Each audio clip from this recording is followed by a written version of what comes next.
Hi there, let's get started. This is an original story from Hidden Revenge Family, and it took a turn you truly didn't see coming.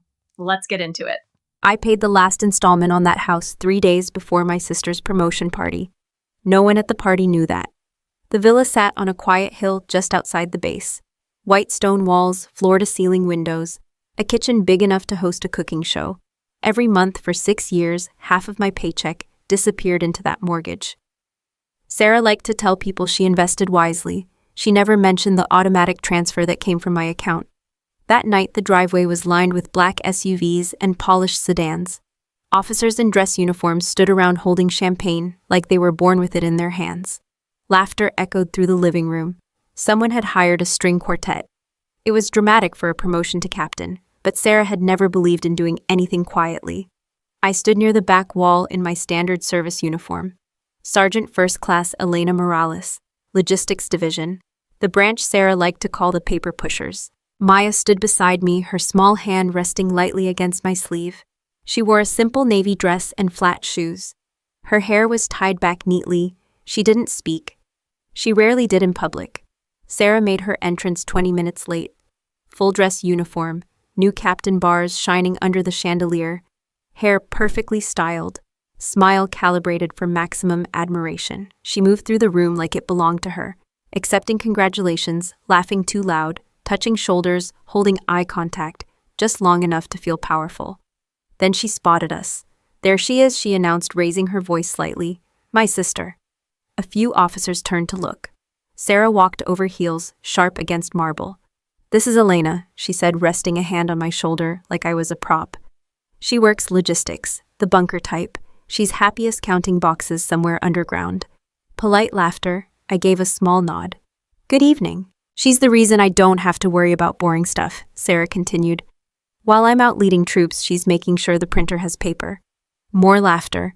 I met the eyes of a major standing nearby. He looked uncomfortable but smiled anyway. "Rank has gravity, people orbit it." Sarah turned her attention to Maya. "And this," she said lightly, "is her daughter." Maya looked up at her, an expression calm. "Don't worry," Sarah added quickly, waving a dismissive hand. "She doesn't talk. She's basically the silent decoration of the house." A couple of guests shifted awkwardly. Sometimes Sarah continued sipping champagne.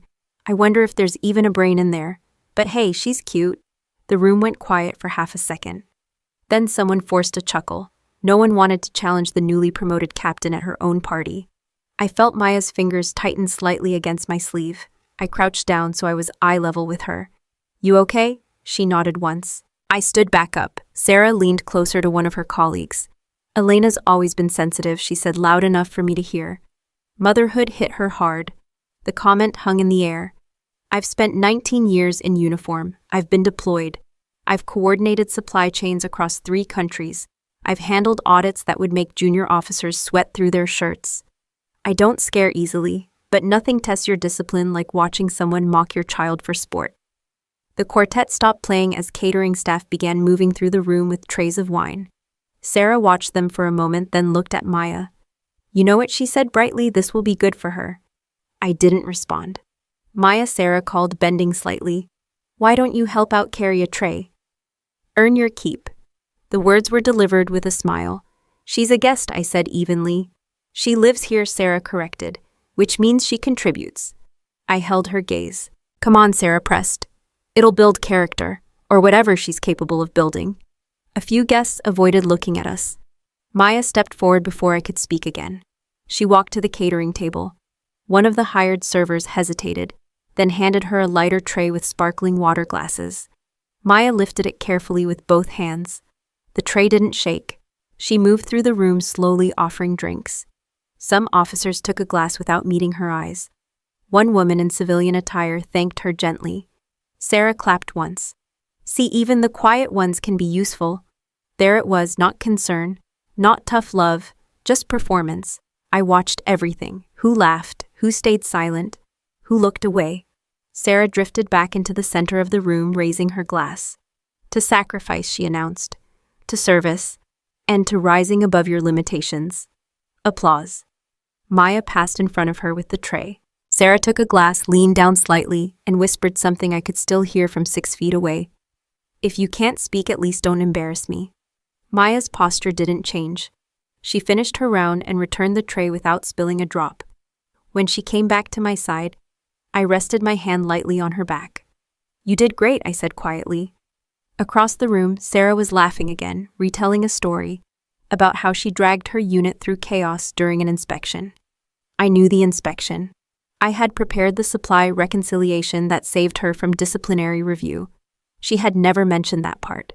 The mortgage payment confirmation email was still sitting in my inbox. The electricity bill was auto-drafted from my account.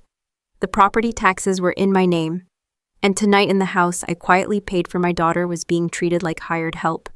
I felt something settle inside me. Not anger, clarity. There's a moment when you realize silence isn't weakness, it's positioning. Sarah caught my eye from across the room and lifted her glass slightly like she had won something. I returned the gesture. If you had spent years being the most competent person in the room while everyone treated you like background furniture, would you finally speak up, or would you wait until the timing made the truth impossible to ignore? Tell me what you would do. I waited until the last guest left before I took off my uniform jacket.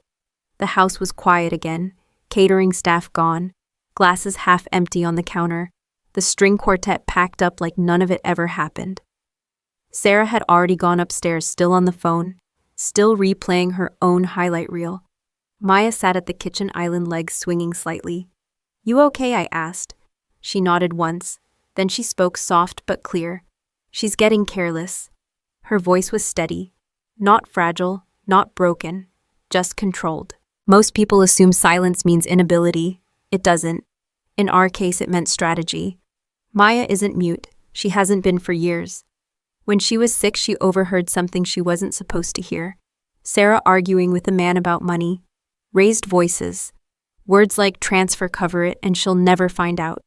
When Sarah realized Maya was there, she crouched down, smiled too wide, and said, "If you repeat this to your mother, bad things happen. Children understand tone better than vocabulary."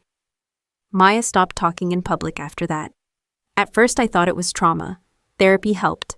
But one afternoon during a car ride, she looked at me and said, "If people think I can't talk, they talk more." That was the day I stopped trying to fix her silence. Instead, I taught her how to use it. We turned it into a game. Observation training. I'd point at people in grocery stores and ask later, "What did the man in aisle 3 put in his cart?" She'd answer without hesitation. Details most adults miss. Tonight she slid a small folded napkin across the counter. Inside were tiny scraps of paper, torn edges, numbers, partial account strings. From her office trash, she said. Sarah's office was the guest bedroom upstairs. Ring light, expensive camera, whiteboard filled with investment jargon she barely understood. Crypto had become her latest obsession. She called it diversifying. I called it gambling with extra steps.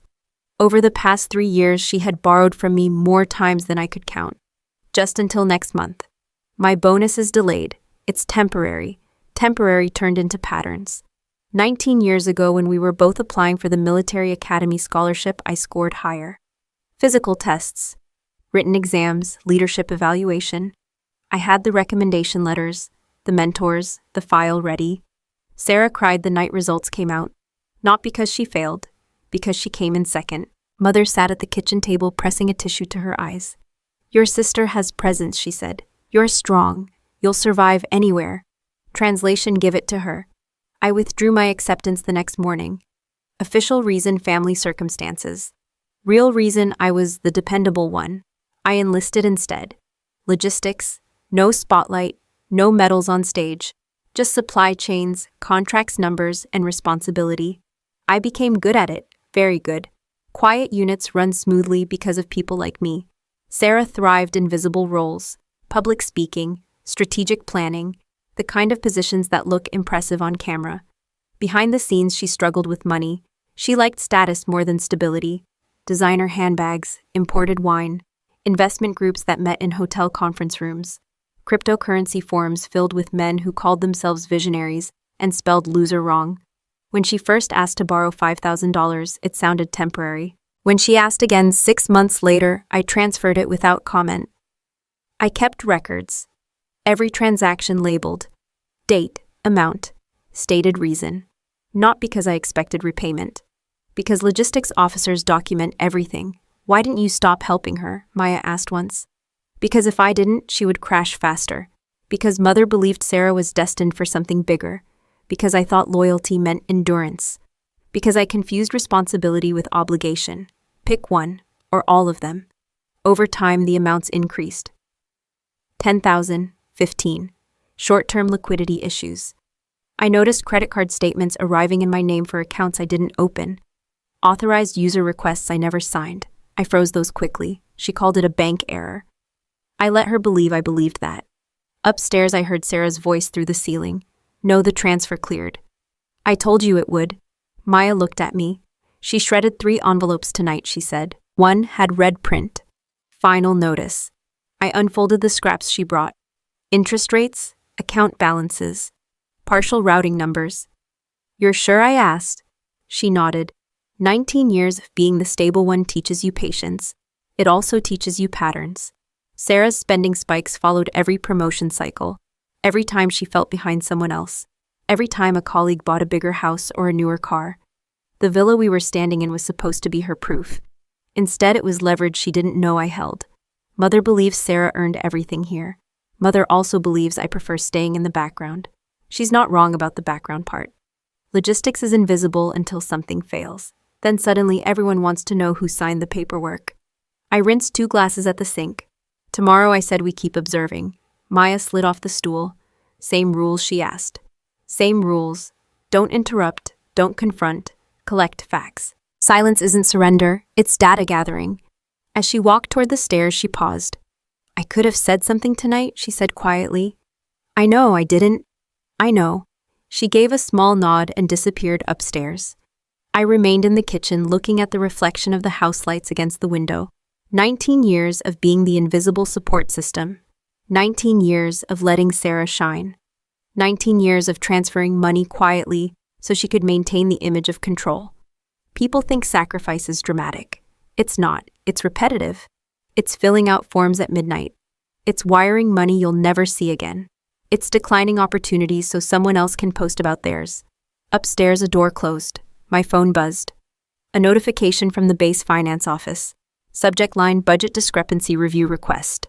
It wasn't addressed to Sarah. It was addressed to me.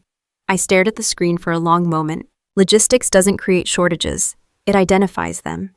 And if there was a discrepancy tied to my name, it meant someone had used it. I opened the email, numbers, account codes, a welfare fund allocation marked as withdrawn, authorization signature mine. I never signed it. In the quiet kitchen of the house I paid for, surrounded by the remains of a celebration built on borrowed money, I realized something simple. I hadn't been invisible. I had been convenient. And convenience, when abused long enough, eventually turns into evidence. I drove onto base at 0600 with the email still open in my mind. The sun was barely up. Security waved me through, same routine, same gate. Nothing about the morning suggested anything unusual. That's how financial damage works. It doesn't explode, it accumulates. By 0630, I was in my office. No windows, 2 monitors, locked filing cabinet. The kind of space Sarah once described as a bunker for people afraid of real leadership. I logged into the finance system and pulled the allocation code listed in the discrepancy notice. Welfare Support Fund, Special Needs Dependents. My stomach didn't drop. I don't operate that way. It tightened, slightly. That fund exists for one reason: to support service members with children who require specialized care. Therapy, adaptive equipment, educational assistance. It's audited carefully because misuse is career-ending. I oversee its distribution for our sector. There it was. A withdrawal processed 3 weeks ago. Amount $218,000. Authorized by SFC Elena Morales. My digital signature was attached, perfectly replicated. I leaned back in my chair. There are 2 types of fraud in military finance: sloppy and arrogant. This was neither. It was strategic. The funds had been redirected to a temporary operations allocation under Sarah's command. I opened her unit's expenditure reports. On paper, everything balanced. On paper. But I know where to look. Logistics isn't glamorous, but it teaches you one thing: numbers always leave fingerprints. Line item adjustments. Transfer timestamps. Authorization routing. The transaction had bypassed secondary review because it came from my credential level, which meant whoever did this had access to my authentication pathway, or access to someone who did. I picked up my secure line and called finance control. This is Morales, I said. I need audit trail metadata on transaction 47-Delta-9. There was a pause. Sergeant, that's attached to Captain Whitmore's operational fund, I'm aware. Another pause. We'll flag it for review. Don't flag it, I said calmly. Just send me the raw log. 5 minutes later, it arrived. IP access location, command office terminal, Sarah's building, timestamp 23:08 hours, 3 weeks ago. I was at home that night, I remember, because Maya had a mild fever, and I stayed up monitoring her temperature. I printed the log. Then I printed the digital signature comparison. Side by side, it looked identical, but signature software tracks pressure patterns, stroke timing, micro pauses. The replication matched the visual, not the biometric rhythm. Someone copied the image, not the behavior. That's amateur. And Sarah has never been good at details. At 900, I received a call from her office. Captain Whitmore would like to see you. Of course she would. I walked into her command suite at 9:15. Glass walls, clean lines. Her name polished on a metal plate outside the door. She was behind her desk reviewing something on her tablet. She didn't look up immediately. Power move. I stood at attention. At ease, she said finally. I did. She smiled slightly. I heard you requested audit logs this morning. I did. For a fund attached to my unit. For a fund attached to my authorization. Her smile thinned. Let's not make this dramatic, Elena. I prefer accurate. She stood and walked around her desk. You're good with numbers, she said lightly. Not so good with optics. The welfare fund for special needs dependents is missing $218,000, I said. Authorized under my credentials. Redirected to your unit. She tilted her head. Are you accusing me of something? I'm asking how my signature was used from your office terminal at 23:08 hours. Silence. Then she laughed softly. You're serious? Yes. She walked closer. You really think I would steal from a welfare fund? I think someone did. Her eyes hardened slightly. Be careful, she said quietly. You're stepping into areas above your pay grade. This isn't about grade. It's about loyalty. There it was again. Loyalty. I withdrew funds for operational flexibility, she said. Temporary reallocation. The paperwork will catch up. Not from that account, I said. That fund has restrictions. She folded her arms. You're overreacting. Forgery of credentials is not overreaction. Her jaw tightened. Then she shifted tactics. Do you know how this looks? She asked. A senior logistics NCO accusing a newly promoted captain of fraud. I know how unauthorized access logs look. She leaned in slightly. You want to push this, she said softly. Fine. She walked back to her desk and picked up a folder. You've had a stable career, she continued. No major disciplinary issues, but there are concerns. Concerns. She opened the folder. Your daughter, she said. Her condition. I didn't move. There have been questions raised, she continued smoothly, about your capacity to manage both your duties and a child with limitations. She doesn't have limitations. Sarah ignored that. Do you know how custody reviews work within military families when stability is questioned? I did. It would be unfortunate, she said, if someone suggested that your emotional instability given your child's challenges affected your professional judgment. I held her gaze. You forged my signature, I said evenly. She smiled again. Prove it. I placed the printed audit log on her desk. She glanced at it but didn't pick it up. You think that's enough? She asked. I have influence now. Rank, support, you have spreadsheets. I have data, and I have perception. There's a difference. She stepped closer again. Let me make this simple, she said quietly. Drop this. Correct the report. Say it was an internal processing error. Number. Her expression hardened. You're a mediocre mother, she said, voice low, hiding behind numbers. Your daughter can't even speak for herself. My hand stayed at my sides. A child like that, she continued, needs structure, stability, not a mother obsessed with minor discrepancies. Minor.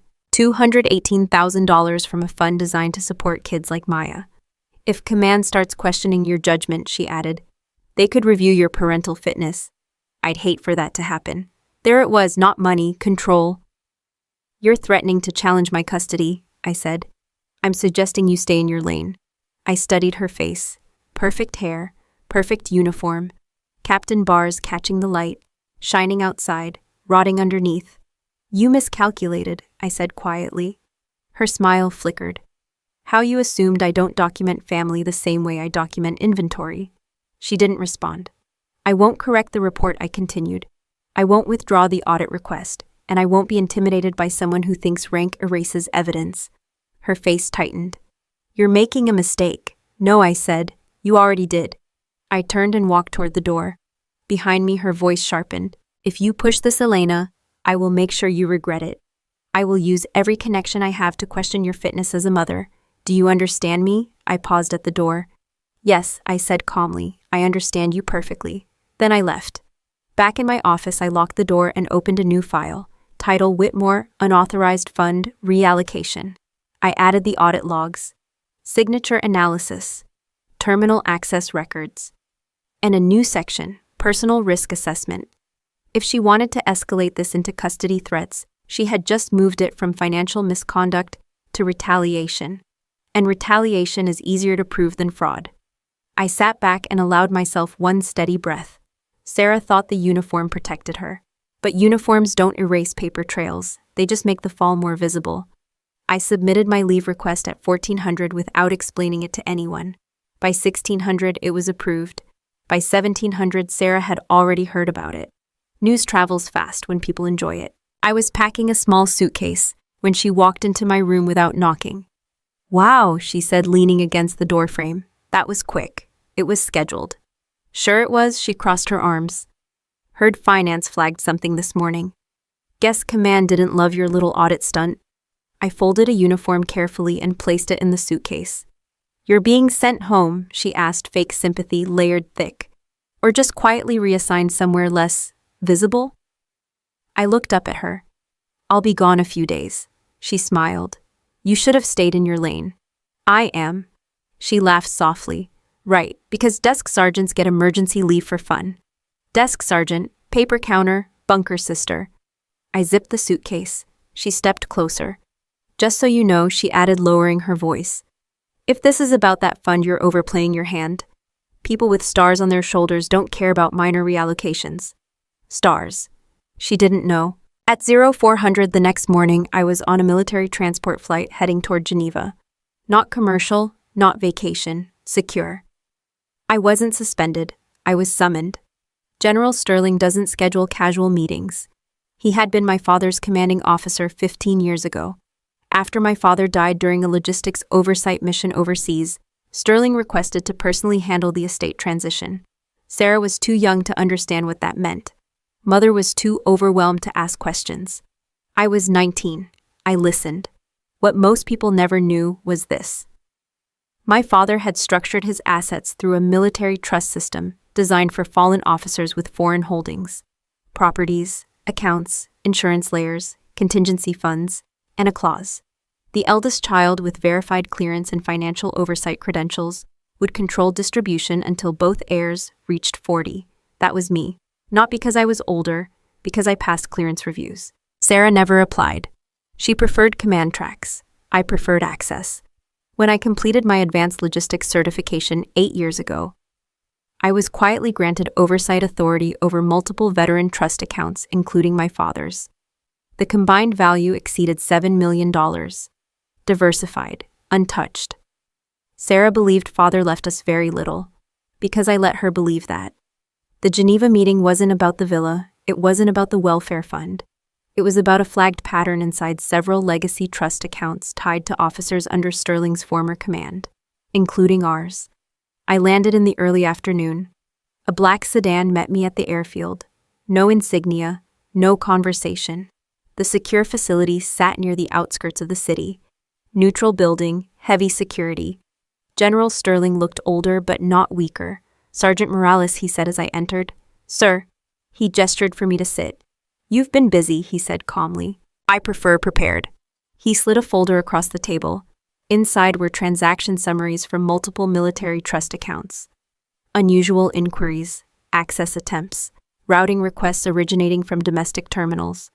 One of them was linked to our regional command. Another linked to a private financial advisory group, Sarah's group. You're aware, Sterling said, that someone has been probing restricted accounts. Yes, sir. And that your sister recently received promotion authority. Yes, sir, he studied me.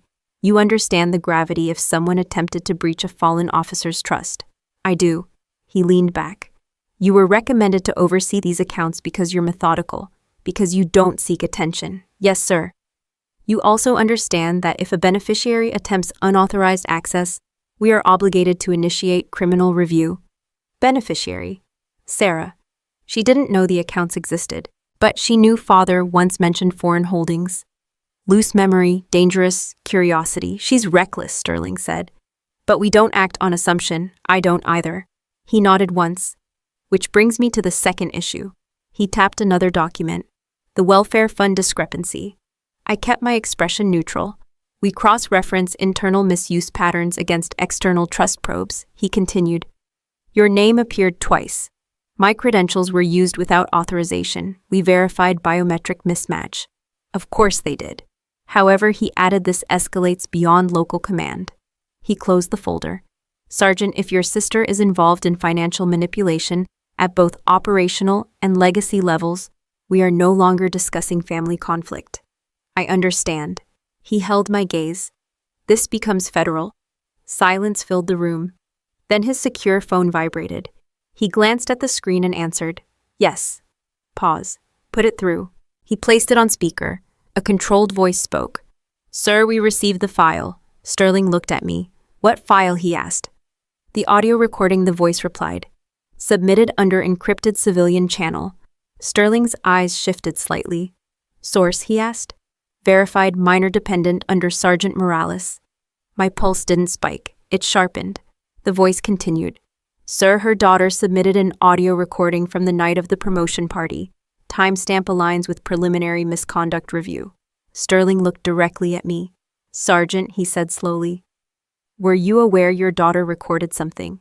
No, sir. The voice on the line added. The recording includes statements indicating knowledge of unauthorized fund transfer and intent to redirect blame. Silence. Sterling ended the call. He didn't speak immediately. Then he said quietly, Your daughter is more strategic than most officers I've trained. I allowed myself the smallest breath. She learns quickly. He nodded once. You understand what this means? Yes, sir. This is no longer internal review. This is investigation. He closed the folder and stood. For now, he said, you return home. Continue as normal. Do not alert your sister. I won't. And Sergeant, yes, sir. If she threatens custody again, document it. I already have. A faint smile touched his expression. I suspected. As I left the facility, my secure phone buzzed. Unknown number, I answered. A calm female voice spoke. Sergeant Morales. Yes, this is military oversight. We need to confirm something. Go ahead. Your daughter submitted an additional clip this morning. It appears to contain discussion about staging a missing funds report to implicate you. I stopped walking. Staging, I repeated. Yes, Sergeant. Did you authorize any such action? Number, pause. Understood. The call ended. I stood on a quiet Geneva sidewalk and understood something clearly. Sarah didn't just misuse a welfare fund. She tried to build a narrative, frame me, control perception. She believed rank would shield her. She forgot oversight doesn't wear medals, it reads files. And somewhere back home, my silent daughter had decided the game was moving to the next level.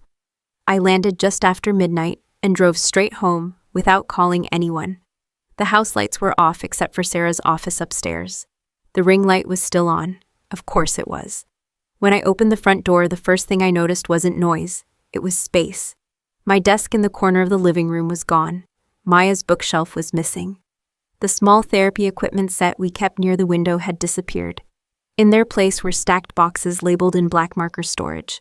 I stepped further inside. On the kitchen counter, under a crystal paperweight shaped like a star, was a folded sheet of paper. I unfolded it. Elena, since you're clearly unstable and under review, it's best for everyone if you and Maya temporarily relocate to the old storage quarters near the decommissioned base. We need the extra room for Sarah's professional live stream operations. This house cannot function around negative energy. Signed, Mother. No date, no discussion, no request. A relocation notice. I stood still for a full 10 seconds. Then I heard footsteps on the stairs. Mother came down first. Martha Morales. still wearing her house robe like she owned the place. "Oh," she said, surprised. "You're back already, yes." She looked uncomfortable for half a second, then composed herself. "We thought it would be better this way." "Better for who?" "For Sarah," she said immediately. "Her career is rising. She needs space, exposure. Her live stream platform is gaining traction." I set the paper on the counter. "You moved my daughter's things. It's temporary." "Where is she?" "In the guest room," she said. "Packing, packing." I walked upstairs, without waiting. Sarah's office door was open. Inside, new acoustic panels had been mounted on the wall. A larger camera setup sat on a tripod. A neon sign leaned against the desk. Captain Whitmore live. The guest room across the hall was open. Maya was folding her clothes carefully into a suitcase. She looked up when I entered. "You got the letter?" she asked calmly. "Yes." She zipped the suitcase and set it upright. "They said we're moving to the old storage housing near Base 3, she said. "The one they stopped using 5 years ago." "I know the one. Small, concrete, no insulation upgrades. Technically still functional, but barely." Sarah appeared behind me. "Before you start acting dramatic," she said, "this is practical." I turned slowly. "You evicted my daughter while I was overseas." "You were under investigation," she corrected. "And I can't risk instability affecting my public image." "Your public image." "Yes." Mother stepped into the hallway. "Sarah's audience expects professionalism," she added. "And with the rumors circulating—" "What rumors?" I asked. Sarah shrugged. "That you're mismanaging funds. That command is reviewing your credentials." She watched my face carefully. I didn't react. "You see," she said to Mother, "this is what I mean. No emotion, it's unnatural." Maya continued packing. Sarah leaned against the doorframe and looked at her. "You should be grateful," she said lightly. "That storage place is quiet. Perfect for someone who doesn't talk." Maya didn't respond. Sarah stepped closer. "If you can't speak," she added, voice sharper, "you don't really have ownership over space in this house. Space is for people who contribute." I felt something cold settle in my chest. "She contributes more than you realize," I said. Sarah smiled. "Oh, by staring at walls." Mother sighed. "Elena, don't escalate this. Just take some time away. Let Sarah build her platform. She's close to monetization thresholds." Monetization. At 100 in the morning in a house I paid for, I was being told to move out so my sister could upgrade her streaming setup. "Who authorized this?" I asked calmly. Sarah crossed her arms. "I did." "You don't own this property." She didn't blink. "You're not exactly in a position to challenge that." There it was again. Assumption, narrative, control. Maya lifted her suitcase and placed it near the door. "I packed everything important," she said quietly. I looked around. Not everything. On the small desk in the corner, her tablet was still there, screen on, unlocked. I noticed it immediately. File open, title visible from across the room. Toi Loi Kwadaiwi Sarah. Sarah doesn't read Vietnamese well. Mother doesn't either. They wouldn't recognize the title. But I did. Captain Sarah's Crimes. Maya walked past us with her suitcase. Sarah didn't notice the tablet. She was too busy watching my face. "You should have stayed invisible," she said softly. "You were good at it." I stepped into the room and picked up the tablet casually. "You're making this bigger than it needs to be," she added. "No," I said evenly. "You are." Mother folded her arms. "We're not discussing this further tonight." "You already decided without me," I replied. "Yes," Mother said firmly. "Because someone has to think about the family's future." "Family?" I looked at her carefully. "When you asked me to give up the academy slot," I said calmly. "Was that for the family's future?" Her expression tightened. "This isn't the same." When I covered Sarah's debt payments the first 3 times, I continued, "Was that for the family?" Sarah's eyes narrowed. "What debt?" Mother asked sharply. "Ask her," I said. Sarah's voice hardened. "Don't start." "I'm not starting," I replied. "I'm documenting." Mother looked between us. "This is exactly why you need space," she said to me. "You're becoming hostile." Hostile because I asked questions. Maya reached the bottom of the stairs and waited. Sarah straightened. "You have until tomorrow afternoon," she said. "After that, I'm changing the security codes." I held her gaze. "Go ahead." She blinked. "You think I won't?" "I know you will, because she always escalates too far." That's her pattern. Mother walked back toward her bedroom. "Let's all calm down," she said over her shoulder. Sarah turned to go back into her office. I remained in the guest room for a moment. I looked at the tablet screen. The file wasn't just a title, it was organized. Audio clips labeled by date, screenshots of transaction confirmations, photos of shredded financial notices reconstructed. Maya hadn't just observed. She built a case. I picked up the tablet and turned off the screen. Then I carried the suitcase downstairs. As we reached the front door, Sarah called out from the hallway. "Oh, and Elena." I paused. "Try not to embarrass us wherever you end up." I didn't answer. Outside, the air was cold and quiet. I placed the suitcase in the trunk. Maya stood beside me. "You saw the file," she said. "Yes. I left it open on purpose." "I know." She looked at the house. "She thinks I don't understand what she's doing. She underestimates everyone." Maya gave a small nod. "She'll open it," she said calmly. "Soon." I looked back at the dark windows of the villa. This wasn't eviction. It was overconfidence. And overconfidence leaves fingerprints. I closed the trunk gently. Then I got in the car and drove toward the old base housing, already calculating the next move. I slept 4 hours in the old base housing and woke up clear. The storage quarters were exactly how I remembered. Concrete walls, metal-framed beds, functional plumbing. No decoration, no performance, just structure. Maya was already up sitting at the small fold-out table with her tablet open. She checked it, she said, without looking up. The file, yes. Opened at 2:17, scrolled for 6 minutes. I nodded once.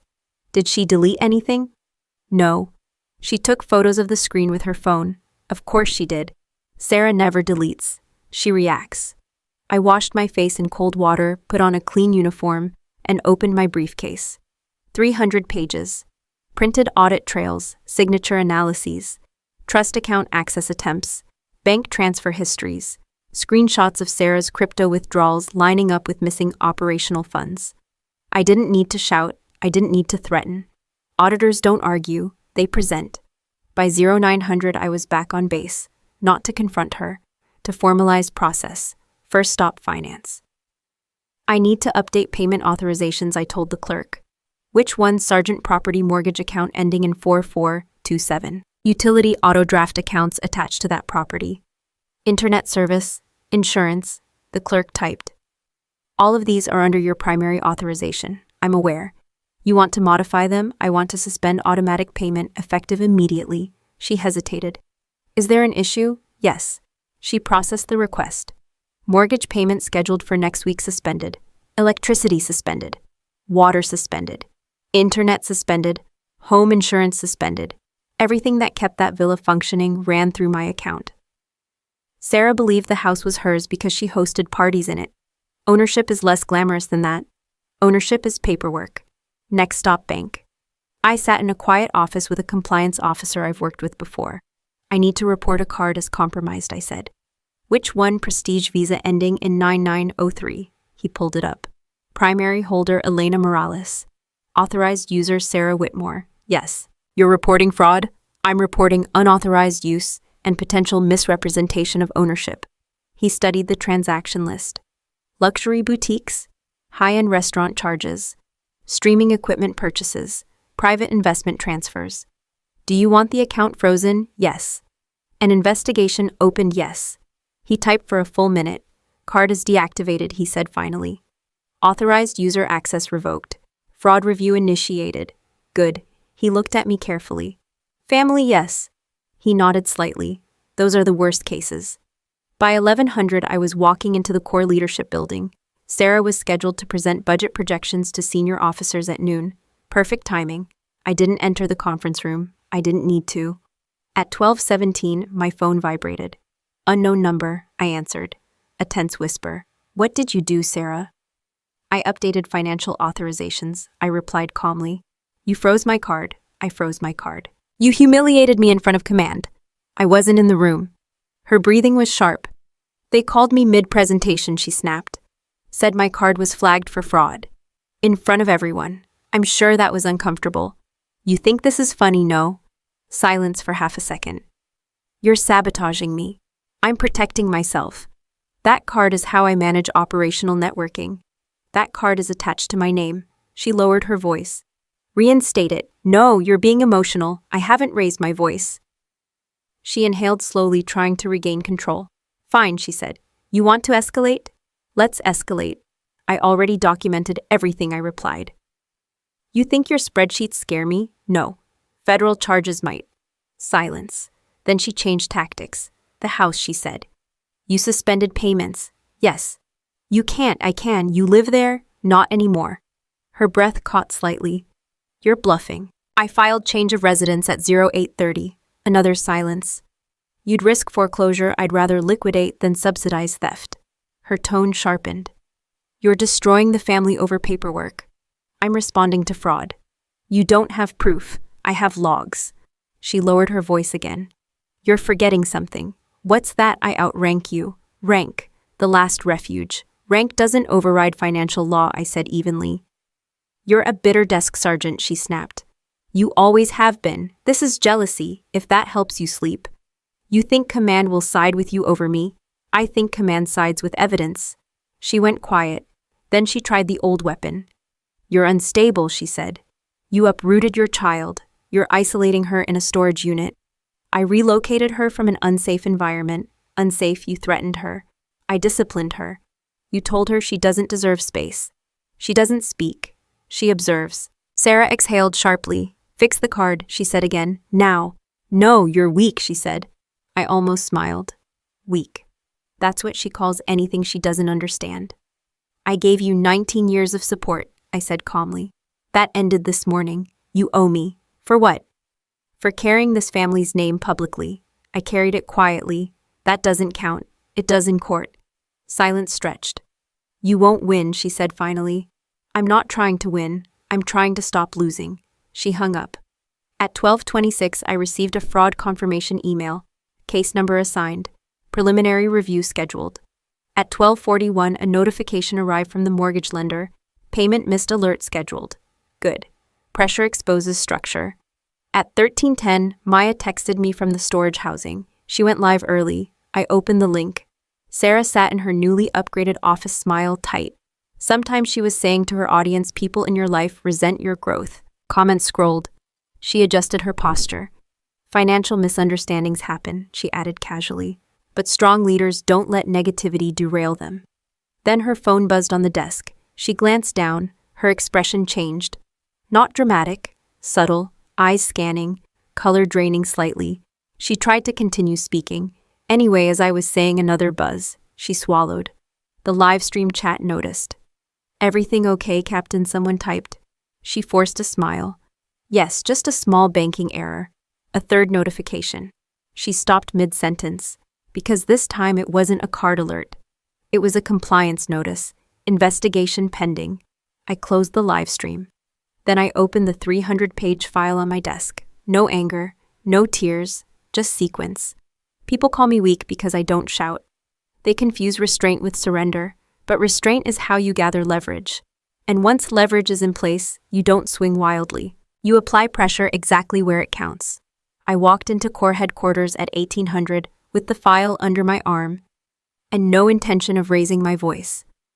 The event was already in full motion. Senior officers in dress uniforms, civilian partners, donors, media personnel near the entrance. It was one of those polished evenings designed to project strength and unity. Sarah loved these spotlight environments. She stood near the center of the main hall, Captain bars shining under overhead lights speaking to a small circle of commanders. Her posture was perfect, confident, controlled. As soon as she saw me, her jaw tightened for half a second before she replaced it with a smile.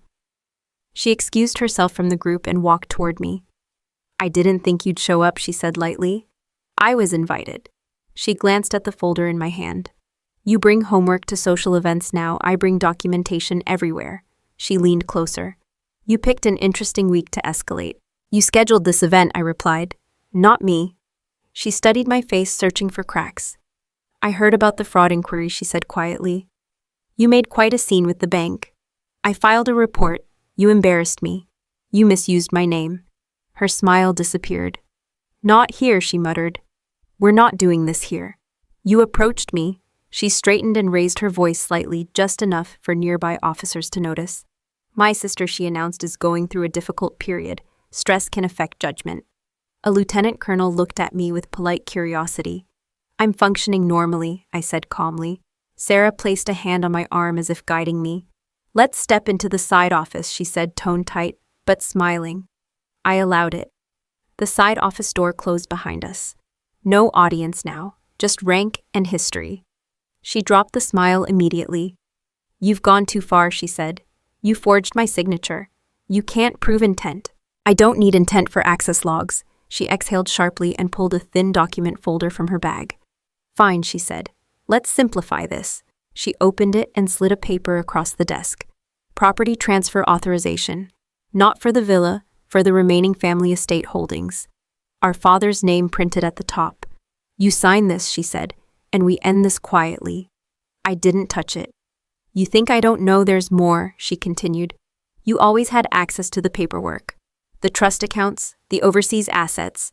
So she finally connected the dots. You've been sitting on inheritance control, she said, eyes sharp, and you never disclosed it. I followed the trust conditions. You exploited them. I qualified. She leaned forward. You're a senior non-commissioned officer, she said, voice cutting. A desk sergeant. You think you deserve control over assets meant for leadership? They weren't assigned based on ego. They were assigned because you manipulated clearance timing. I earned clearance. She laughed once. You hide behind technicalities. I operate within rules. That's why no one notices you. I held her gaze. I don't need to be noticed. She picked up the paper and tapped it. Sign it, she said. Transfer equal control to me. We split everything evenly. No investigations, no charges. I'll make some calls and smooth the fund review. There's no smoothing federal oversight. There is when you know the right people. I almost smiled. She still believed influence overrides structure. You're not in control of that investigation, I said. Her expression flickered. I have support. You have exposure. Her jaw tightened. Look at yourself, she snapped suddenly. A middle-aged sergeant clinging to paperwork and a child who won't speak. You're not the face of this family. You're its liability. I didn't respond. She stepped closer. You and that silent daughter of yours, she continued, voice rising slightly, are a stain on our name. A weak mother and a defective child. There it was, the last attempt to destabilize me. 2 embarrassments standing in uniform, she added. That's what you are. I let the silence sit. Then I smiled slightly. Rank is a costume, Sarah, I said calmly. Integrity is what keeps you out of prison. Her face changed. Not dramatically, subtle. The confidence thinned. You're bluffing, she said, but the edge was gone. No, she studied me carefully. What did you send to Sterling everything? Her pupils narrowed. You wouldn't. I already did. Silence filled the office. You think you're untouchable because you finally found leverage, she asked. I think you miscalculated your opponent. She picked up the transfer paper again. You sign this, she repeated, quieter now. Or I push custody review. You already tried that. I'll escalate. With what instability claims? You threatened my child. I disciplined her. You intimidated a minor witness. Her breathing shifted slightly. You're not recording this, she said suddenly. No. Then it's your word against mine. Not exactly, her eyes searched my face. You think you're clever, she said. You've always thought that. I think you underestimate risk. She moved toward the door. Last chance, she said without turning around. Sign it. No, she opened the door. The sound of the event returned instantly. Music, laughter, conversations. She stepped out first, smile reassembled. I followed. As we walked back into the hall, a senior officer approached her. Captain Whitmore, he said we need a word. She kept smiling. Of course, sir. He glanced at me briefly. Sergeant Morales, sir. Another officer joined them, then another. The formation wasn't casual, it was structured. Sarah noticed. Her smile didn't disappear, but it froze. Is there an issue, she asked lightly. We've received additional documentation regarding fund irregularities, one of them said evenly. And unauthorized credential access. Her posture stiffened slightly. That's a misunderstanding, she replied. We'll determine that. Her eyes flicked toward me. For the first time that evening, uncertainty moved across her face. Not panic, not yet. Just the realization that control had shifted. She tried to laugh softly. This is absurd. One of the officers gestured toward a private conference room. Captain, please. She hesitated for half a second. Then she walked. I didn't follow. I didn't need to. Because the build-up phase was over. And when someone's entire power structure is built on appearance, it only takes one crack in the uniform for the color to start draining from their face. I stayed near the back of the hall while they escorted Sarah into the conference room. I didn't chase. I didn't argue. I didn't hover outside the door. I waited. Events like this always have a stage segment. Speeches, recognition, public messaging about honor and unity. The program had already been delayed 15 minutes. Whispers moved through the crowd. At 19:10, one of the coordinators approached me. "Sergeant Morales," she said quietly, "your daughter is here." I didn't react immediately. She insisted, the coordinator added. She said she was invited. Invited, I turned toward the entrance. Maya stood just inside the doorway, wearing the same navy dress from the party weeks ago. Calm posture, tablet in her hands. She walked toward me without hesitation. "You weren't supposed to come," I said quietly. "I know. How did you get in?" I showed them the email confirmation. "What email?" "From Oversight, of course." I looked past her. Two plainclothes officials stood near the wall, not blending in very well. "Maya," I said carefully. "This isn't I'm done being quiet," she replied. Her voice was steady, clear, not loud, not dramatic, just firm. Before I could respond, the master of ceremonies stepped onto the stage and adjusted the microphone. Due to a brief administrative delay, he said we'll proceed with our scheduled remarks. He began introducing senior command. Then the side door opened. Sarah re-entered the hall. Her posture was controlled, but the shine was gone. Her smile looked thinner. One of the officers remained a few steps behind her. She spotted Maya immediately. Confusion flickered across her face, then irritation. She moved toward us. "What is she doing here?" Sarah asked under her breath. "Standing," I replied. Sarah crouched slightly toward Maya. "You shouldn't be here," she said sharply. "Go back." Maya didn't move. The master of ceremonies continued speaking on stage, unaware. Sarah leaned closer. "You're not helping your mother," she whispered. Maya looked at her directly. Then she stepped past her, straight toward the stage. I didn't stop her. Neither did the officials near the wall. Maya climbed the small steps to the platform. The speaker paused, confused. "I'm sorry," he said into the microphone. "We have Maya reach for the mic." And took it. The room quieted. She adjusted it slightly downward. Then she spoke. "My name is Maya Morales," she said clearly. "I am not mute." The sound carried cleanly through the hall. A ripple moved across the crowd. Sarah froze. "I stopped speaking in public." Maya continued because Captain Sarah Whitmore told me that if I repeated what I saw, she would hurt my mother. Silence. Not polite silence, real silence. Sarah's mouth opened slightly. "That's not," she started. An officer near her raised a hand gently. "Let her finish." Maya held the microphone steady. "I saw her remove restricted documents from my grandfather's locked case 3 years ago," she said. "I saw her photograph them and email them to a private account." Sarah's breathing changed. "I also saw her shred financial notices when crypto investments failed." Maya continued. "And I heard her say she would reassign missing welfare funds to make it look like my mother misfiled them." The room shifted. I didn't move. Maya lifted her tablet and tapped the screen. "I kept records," she said. A projection screen behind the stage flickered to life. Oversight officials had connected the feed. Transaction lists appeared. Dates, amounts, routing numbers, each aligned with the missing welfare fund allocation. "I reconstructed shredded documents from her office trash," Maya continued. "I matched transfer timestamps with her live stream equipment purchases." Sarah took a step back. "This is manipulation," she said loudly. "She's a child." Maya didn't look at her. "I also recorded a conversation the night of the promotion party," she said. She pressed play. Sarah's voice filled the hall. "If the fund disappears under Elena's authorization, no one questions a logistics error. She'll take the fall. I'll call it administrative oversight." The audio was clear, not distorted, not edited, just raw. A murmur spread across the room. Sarah's face changed. The color drained slowly, not theatrically, just enough. "That's fabricated," she said quickly. "That's edited." Maya pressed another clip. "She's too quiet to fight back. People already think she's unstable. It's perfect." The microphone picked up Sarah's earlier laugh in the recording, unfiltered. Several officers looked toward her. She looked at me, for the first time not with anger, with calculation, searching for an exit. There's more, Maya said calmly. She tapped again. A video clip appeared on the projection screen. Not high quality, but clear enough. Sarah inside her office, late night, alone, holding a document folder, speaking into her phone camera. If they audit the fund, I'll report it missing and point to Elena's access log. She's predictable, always follows procedure. That's her weakness. The clip ended. Silence. Heavy. Then footsteps echoed from the side entrance. General Sterling walked into the hall.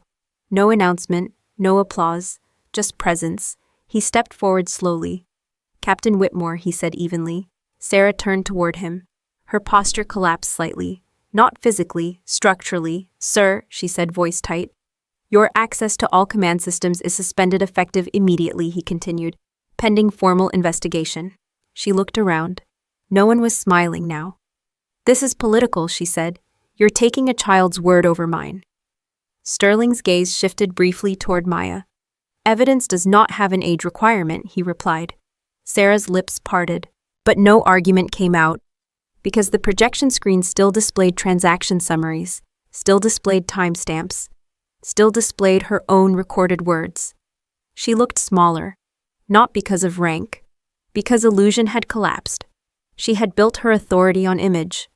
Image doesn't survive documentation. Sterling turned slightly. Escort Captain Whitmore, he said quietly.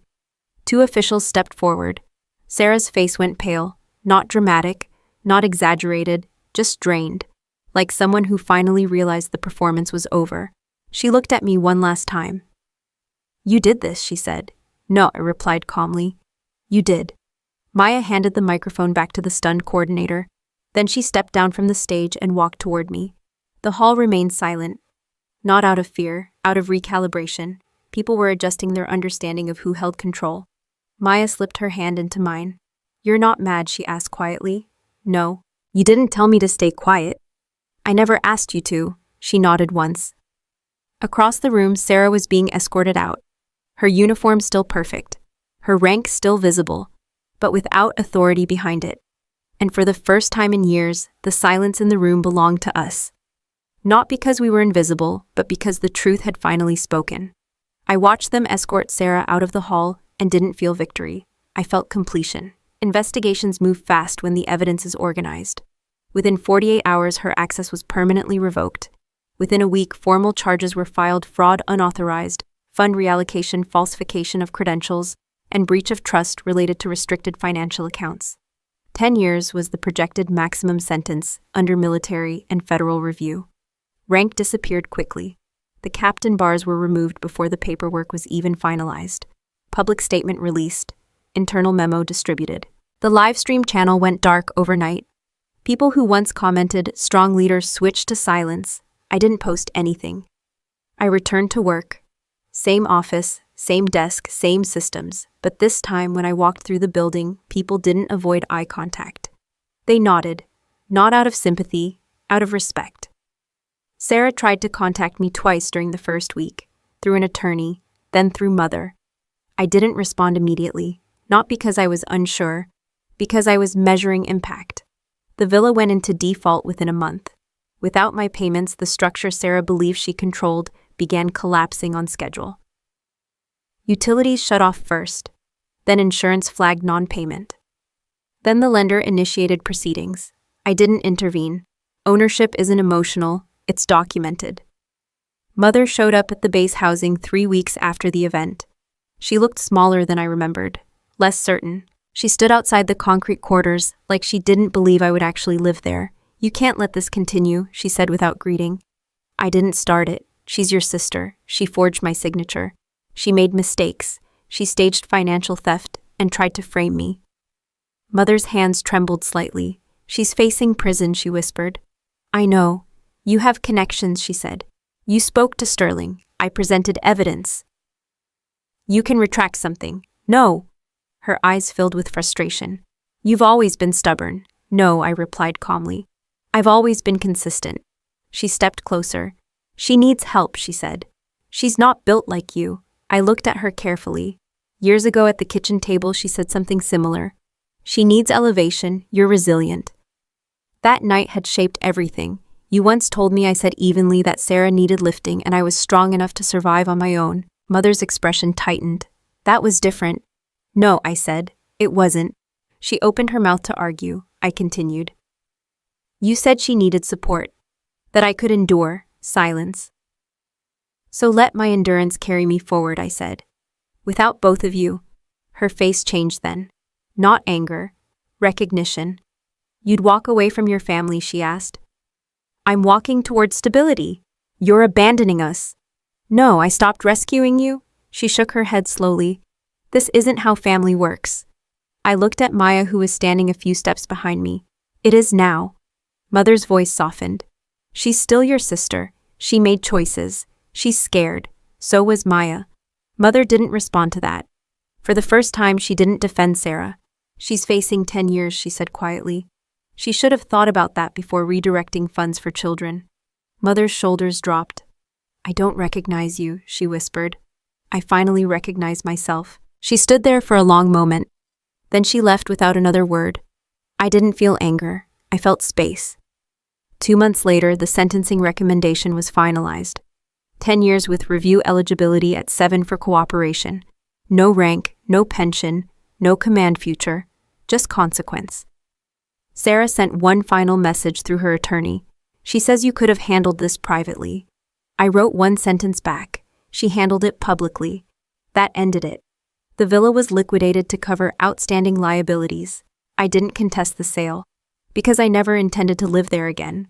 What Sarah never knew, what Mother never asked, was that I had been saving separately for 19 years. Small transfers, conservative investments. No risk, no show. Last year, I finalized the purchase of a small lake cabin 3 hours north of the base. Not large, not impressive, but mine. No shared accounts, no co-signers, no assumptions. The day the final legal notice confirmed Sarah's conviction status, I took leave. Maya and I packed our belongings from the storage quarters. Not many boxes. We drove north in silence for the first hour. Then Maya looked at me. You don't look sad, she said. I'm not. You don't look happy either. I'm steady. She nodded. Do you think she hates us? That's not relevant. She looked out the window. Are we still a family? Yes. With who? I glanced at her. With whoever stays when the truth shows up. She considered that. When we reached the lake, the cabin looked exactly how I remembered. Wood exterior, small dock, clean water reflecting afternoon light. No chandeliers, no ring lights, no performance. Just quiet. I parked the car and stepped out. The air smelled different, clean, uncomplicated. Maya walked toward the dock and crouched near the water. No audience, she said softly. No, I replied. She stood and looked back at me. I don't want to be silent anymore. You don't have to be. We carried the boxes inside. Simple furniture, functional kitchen, windows facing the lake. No debt attached. No shared names. I placed the final box down and looked around. 19 years of working in the background. 19 years of being underestimated. 19 years of endurance redirected into structure. People confuse revenge with destruction. This wasn't destruction, it was correction. Sarah lost rank because she believed power protected her. Mother lost proximity because she believed favoritism was love. I lost the illusion that blood guarantees loyalty. But I gained something else, peace without permission. As the sun lowered over the lake, Maya stepped onto the porch beside me. It's quiet, she said. Yes. She leaned against the railing. I like it. So do I. Family isn't defined by shared DNA. It's defined by who stays when the truth becomes inconvenient. Some people stay. Some people perform. And some people fall apart the moment accountability enters the room. I watched the light shift across the water and understood something clearly. Silence was never weakness. It was preparation. And the only legacy worth carrying isn't rank, money, or image. It's the ability to walk away clean when the noise finally dies down. Do you think I should have saved her because she was my sister? Or was walking away the only way to protect what truly mattered? Tell me what you believe. And if you value stories about accountability, resilience, and choosing peace over performance, make sure you're here for the next one. I didn't win because I was louder. I won because I was patient. That's the part people misunderstand. They watched my sister collapse publicly and assumed I had been plotting revenge. I wasn't plotting revenge. I was collecting facts. There's a difference. Revenge is emotional, evidence is structural. For years, people mistook my silence for weakness. They saw a senior non-commissioned officer who stayed in logistics instead of chasing rank.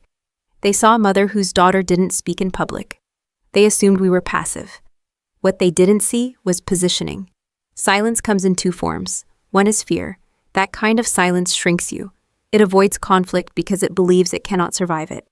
The other is strategy. That kind of silence listens. It tracks patterns. It waits for timing. I wasn't silent because I was afraid of Sarah. I was silent because she talked too much. Manipulative people reveal themselves constantly. They over-explain, they brag, they rewrite history out loud. They underestimate anyone who doesn't interrupt them. When someone is performing power, they rarely notice who is auditing it. If you're dealing with a controlling family member, a toxic supervisor, or a partner who thrives on intimidation, understand this. You don't need to win every argument. You need to understand their pattern. People who rely on dominance eventually expose their own weaknesses, but only if you're paying attention. That brings me to the second lesson. Documentation beats emotion. You can cry in front of a system. The system will not respond. You can yell about unfairness. The system will not respond. But you present time-stamped logs, transaction records, audio clips, and cross-reference data, and suddenly the system moves. I didn't defeat my sister with anger. I defeated her with organization. Every transfer she requested I labeled. Every suspicious access log I saved. Every thread I recorded in writing. Not because I wanted a courtroom moment, because I understand infrastructure. If you're in a situation where someone is gaslighting you, stop arguing verbally. Start building a file. Save emails, take screenshots, write down dates and times immediately after incidents. Separate your financial accounts as early as possible. Consult a legal professional before you think you need one. You don't build a defense when the crisis hits. You build it quietly beforehand. That's not paranoia, that's preparation. The third lesson was harder. Stop subsidizing disrespect. For years, I told myself I was being supportive. I was helping my sister maintain her career image. I was protecting the family from embarrassment. I was being resilient. What I was actually doing was funding someone who had no respect for me. Support without accountability becomes self-betrayal. If someone consistently borrows money but mocks you publicly, that's not a misunderstanding. That's exploitation. If someone relies on your stability while undermining your credibility, that's not family. That's dependency disguised as loyalty. Ask yourself one direct question: if you stopped providing resources tomorrow, would their behavior toward you change? If the answer is yes, you're not valued. You're useful, and usefulness is temporary. Another truth I learned is this: systems don't collapse because of one dramatic mistake. They collapse because small violations go unchecked. Every time I ignored a disrespectful comment, I reinforced her belief that I would tolerate the next one. Every time I transferred money without written terms, I trained her to expect it. Boundaries are not announced once. They are enforced consistently. If you struggle with setting boundaries, start small. Separate finances. Clarify expectations in writing. Decline requests without over-explaining. You don't need to justify self-protection. I also learned something about parenting. Maya's silence was never weakness. It was adaptation. Instead of forcing her to perform normalcy for other people's comfort, I chose to understand her strategy. That changed everything. If you have children, teach them observation. Teach them to trust their perception. Teach them that they are not required to speak immediately when they feel unsafe. But also teach them this silence is temporary. At some point, truth must be delivered clearly. When Maya spoke, it wasn't emotional, it was factual. That's power. Many people think strength looks like confrontation.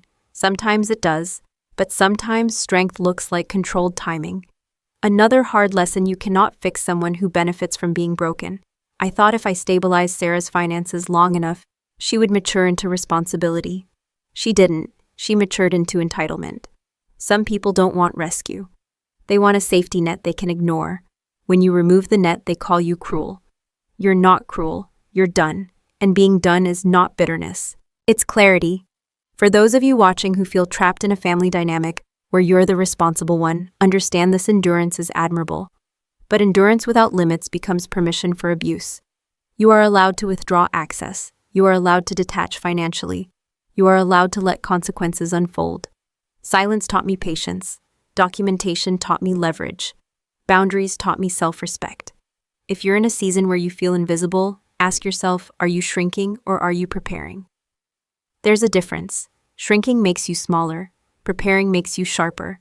I didn't raise my voice when my sister mocked my child. I didn't react publicly when she tried to frame me. I didn't beg for sympathy when she threatened my custody. I gathered proof. And when the moment arrived, the truth didn't need volume. It needed clarity. Power is not who speaks first. It's who has the evidence when it finally matters. Blood is biology. Loyalty is behavior. I used to believe those two things automatically came together. If someone shared your last name, your history, your childhood memories, then loyalty was assumed. It isn't. Loyalty is proven in pressure. When the truth came out about my sister, the first argument I heard wasn't about the evidence.